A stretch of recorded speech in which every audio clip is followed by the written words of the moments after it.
أيها الأخوة، أحييكم في هذه السلسلة السياسية الإعلامية من حزب الأمة الإماراتي، والتي سأتناول فيها اليوم بإذن الله مسألتين. الأولى هي أهمية تأسيس حزب الأمة الإماراتي، والمسألة الثانية الوقوف عند موضوع المعتقلين 51 من مواطني دولة الإمارات العربية المتحدة. وإذا بدأنا بموضوع أهمية تأسيس هذا الحزب، لعلي أنطلق من مقولات أحد المتحدثين الرسميين في دولة الإمارات وراسمي سياستها، وهو الأستاذ ضاحي خلفان، عندما قال في بداية طرح موضوع الانتخابات وتوسيع دائرة انتخابات في المجلس الوطني، قال: المجلس الوطني لا يحل ولا يربط، لأنه فاقد الصلاحيات. لو أن كل مواطني دولة الإمارات شاركوا في انتخاب المجلس الوطني فإن القضية تبقى عالقة، لأن المجلس الوطني بغير صلاحيات دستورية تخوله أن ينظر في المصلحة العليا لدولة الإمارات. هذا الكلام من عندي الأخير، موضوع النظر في المصلحة العليا لدولة الإمارات. أهمية حزب الأمة الإماراتي من هذا المنطلق أو من هذا المكان أننا كشعب في الإمارات، وأنا لا أتحدث باسم شعب الإمارات وإنما أتحدث باسمي وباسم الأخوة المؤسسين لحزب الأمة الإماراتي، أن هذا الشعب إلى الآن لا يملك الآليات التي تعينه في أن يرسم مستقبله أو يحدد أولوياته. ومن هنا المعنى هذا ليس هو لأننا نستورد الديمقراطية من الغرب أو تفرض علينا الديمقراطية من أمريكا أو كما يقال، بل هو المعنى نابع من جذورنا وثوابتنا، لأنه في قوله صلى الله عليه وسلم: إذا خشيت أمتي أن تقول للظالم يا ظالم فقد تودع منها، أو كما ورد عنه صلى الله عليه وسلم. ولعل أيضا الموقف عند عمر رضي الله عنه، عمر يحتج أمام الرسول صلى الله عليه وسلم وهو يعلم أنه رسول الله، ومع ذلك لا يعاقبه النبي صلى الله عليه وسلم ولا يعاقبه الصحابة بما قال، يقول: أنعطي الدنية من ديننا يا رسول الله، عندما اعترض عمر في موضوع صلح الحديبية. فما بالك بالاعتراض على البشر غير المعصومين؟ فنحن في ثوابتنا ما يغنينا عن استيراد شيء من الخارج. فإذا تأتي أهمية تأسيس حزب الأمة الإماراتي في لحظة دقيقة وفاصلة جدا في تاريخ الإمارات، ومنذ 40 سنة، والإماراتيون لا يملكون آلية للمشاركة في على الأقل طرح الآراء. دعك من آلية الأداء السياسي، طرح الآراء غير متاح لها كما ينبغي. النقطة الثانية في هذا الشأن، أريد أن أتوقف عند موضوع القيم التي تحكم أداء الأمم والمجتمعات. بلا شك أن حزب الأمة الإماراتي أو إعلانه جاء كصدمة، وهذه الصدمة متفهمة لأنه أو نتائج هذا الطرح، لأنه ممارسة جديدة تماما، والناس يركزون على الظواهر ويركزون على المصطلحات كمصطلح الحزب. الحزب ما هو إلا وعاء للأداء ومظلة للتجمع، وفي الإطار السياسي، لأنه لا يصلح أن نطرح مثلا مؤسسة طوعية. مشكلة معتقلي جمعية الإصلاح في الإمارات هو أنهم كانوا يستظلون بمؤسسة مرخصة كمؤسسة اجتماعية خيرية دعوية، وهم قد وصلوا إلى السقف السياسي، فكان هذا يتعارض مع القانون الموجود، وبالتالي الناس في ضيق شديد، فكان لابد من رفع السقف.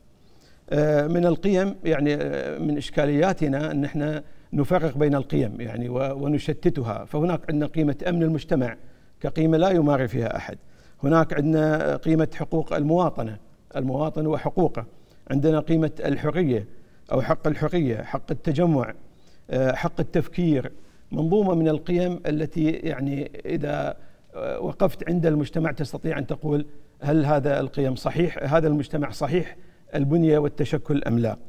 فعندنا مثلا أمن المجتمع الآن هو بيد جهاز أمن الدولة، وهذا يعني فيه تضييق لواسع، لأنه من ضمن أمن المجتمع هو أن تحمي مجتمع الإمارات من أن يستقطب أو يستلب لصالح يعني الطروحات الخارجية أو الطروحات الثقافية اليوم، أن تحمي هوية أهل الإمارات. هوية أهل الإمارات ما هي إلا الهوية العربية الإسلامية.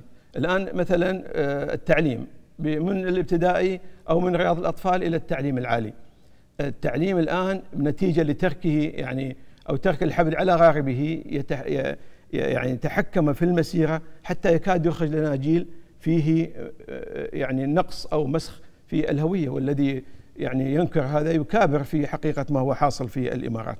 فهذا التجزيء لأمن المجتمع، يعني الأجانب الذين هم في الإمارات الآن والذين وخصوصا من غير المسلمين، هؤلاء يعرضون أمن المجتمع لخطر عظيم جدا، خاصة مع استقرارهم واستقرار مدنهم واستقرار آليات أدائهم كمجتمع وتكاملهم وحتى دور العبادة عندهم. هذا يعني وأهل الإمارات في أحسن الأحوال هم 18 إلى 20%، وفي أضعف الأحوال هم 15%. فأين أمن المجتمع في هذا؟ وإذا مضينا يعني مشينا مع بقية القيم، حق التجمع يعني وصل الأمر إلى أنه المجالس الأسبوعية، اللقاءات التي في البيوت، وصلت تعميمات بطريقة أو بأخرى للناس أن أغلقوا مجالسكم، لا تتحدثوا، لا تتكلموا، لا تناقشوا، كل القضايا ممنوع أن نتحدث فيها. هنا أيضا تطرح مسألة خصوصية مجتمع الإمارات، والواحد يعجب يعني نعم مجتمع الإمارات بلا شك له خصوصية، لكن ليس على الأمر على إطلاقه. يعني عندما ما الذي شكل مجتمع الإمارات الحديثة وشكل المجتمع السعودي أو الكويتي أو غيره من المجتمعات؟ مجموعة من العوامل الداخلية والإقليمية والعالمية، ومرجعية الأمة كأمة هي التي شكلت يعني مجتمع الإمارات وغير مجتمع الإمارات. يعني رأينا أنه وزراء العالم العربي أو يعني الدول العربية يجتمعون عند بن علي لكي يأخذوا توجيهات محددة في الإدارة الأمنية. أليس هذا عامل يعني خارجي عن مجتمع الإمارات؟ فلماذا يقبل أن وزير الداخلية ووزير ورئيس جهاز الأمن يذهب إلى اجتماع مع بن علي من السعودية ومن الإمارات ومن البحرين ومن كل هذه الدول لكي يتلقى تعليمات تتحكم في الشأن الإماراتي وتتحكم في الشأن السعودي وإلى غيره من المجتمعات، ولا يتكلم عن الخصوصية في هذا؟ فالأمر يحتاج يعني بلا شك يحتاج إلى وقفات يعني كبيرة. المسألة الأخيرة التي أريد أن أقف عندها هي مسألة المعتقلين 51 الآن.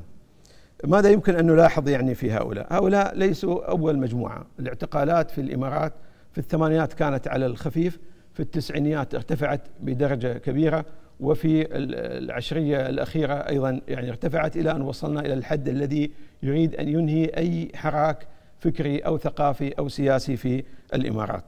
فلما اعتقلت المجموعة السابقة لم يكن لها انتماء إسلامي. الآن التركيز على أن هؤلاء يعني مرتبطين بالإخوان المسلمين وأنهم يهددون يعني أمن دولة الإمارات، ولا نعرف هذا التهديد ولم نعرف تفاصيل هذا التهديد، بينما السلفيون والإخوان المسلمون والقاعدة والناصريون والقوميون العرب والشيوعيون منتشرون، فهم موجودون في مصر كما هم موجودين في العراق كما هم موجودين في الإمارات. فلما اعتقلت المجموعة التي عرفت بمجموعة أحمد منصور لم تنسب إلى أي يعني تيار إسلامي، ولكن الآن باعتقال مجموعة الإصلاح اتضح أن الموضوع هو موجه لأن لا يتنفس أحد وأن لا يتكلم أحد في الشأن السياسي، أن لا يناقش أحد الشأن السياسي.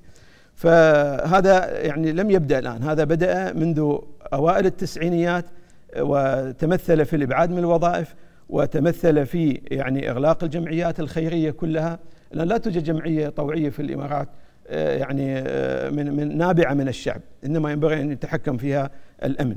سياسة تجفيف المنابع على كل الأصعدة، منع لا يمكن الواحد أن يقف في مسجد يقول كلمة لوجه الله إلا ببطاقة وهوية. المعتقلون هؤلاء يعني بدأوا مسيرتهم في بداية الثمانينات. الدفعة الأولى أهمهم كانوا هم في الدفعة الأولى عام 80 و81، والتي تخرجت على يد الشيخ زايد رحمه الله، وبدأوا مسيرتهم من ذلك الوقت، يعني 30 سنة وهم مستقرين في أدائهم، يعني أدائهم واضح وقيمهم التي تحكمها أيضا واضحة. ففجأة بعد 30 سنة من المسيرة في خدمة بلدهم، وهذا واجب عليهم، يعني تأتي المسألة لكي نصل إلى هذا الانقلاب العجيب الذي نراه الآن. يعني هذا كله بحاجة إلى نقاش، هذا كله بحاجة إلى حوار. يعني الآن هناك يعني شيء ثابت وشيء وهمي.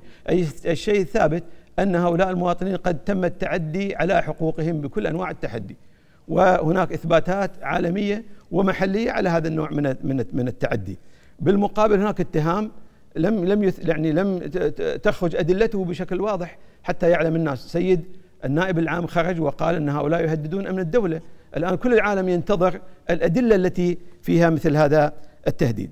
نعلم أن الأزمة هي ليست أزمة معتقلين، وإنما هي أزمة الأمن، ووراءه الحكومة التي أقدمت على مثل هذا. فكيف سيكون المخرج الآن يعني من هذا الوضع الذي نحن فيه؟ أرجو أن نتمكن من أن ننتقل إلى يعني ممارسة أوسع وأكثر فسحة. ويعني أكتفي بهذا، وجزاكم الله خيرا.